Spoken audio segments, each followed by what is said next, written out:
आज इथं हायकोर्टाची परीक्षा होती।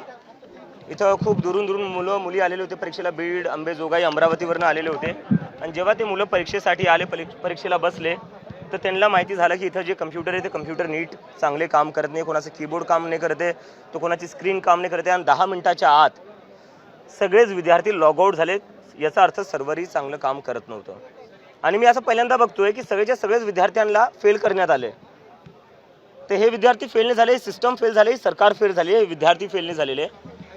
आणि इतक्या दुरून दुरून जेव्हा विद्यार्थी येत आहेत तर ह्या विद्यार्थ्यांना सांगतायत की तुम्हाला आकला नाही का परीक्षा कशी द्यायची। यांना आकला नव्हत्या का? मग आधी जर यांना माहिती आहे की ऑनलाईन परीक्षा होती तर यांना आकला नव्हत्या का चांगल्या कीबोर्ड आधीच लावायचे? यांना आकला नव्हत्या का की सर्व्हर बरोबर आधीच चांगले सर्व्हर करायचे? स्वतःला अक्कल नाही या सरकारला आणि विद्यार्थ्यांची अक्कल काढतात जितक्या दुरून गरीब घराचे परीक्षा द्यायला येत आहेत। तर आता मुलांची अशी मागणी आहे की एक तर री एक्झामिनेशन झाली पाहिजे, तर जोपर्यंत री एक्झामिनेशन होत नाही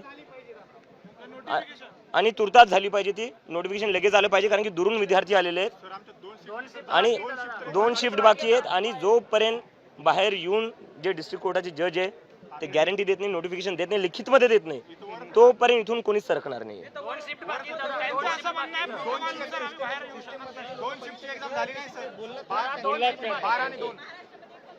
एक मिनिट, मला त्यांना आता ते विद्यार्थी इतक्या वेळेचा बोलायचा प्रयत्न करत होते, तर विद्यार्थ्यांची अक्कल काढली सिस्टम मध्ये बसलेल्या लोकांनी।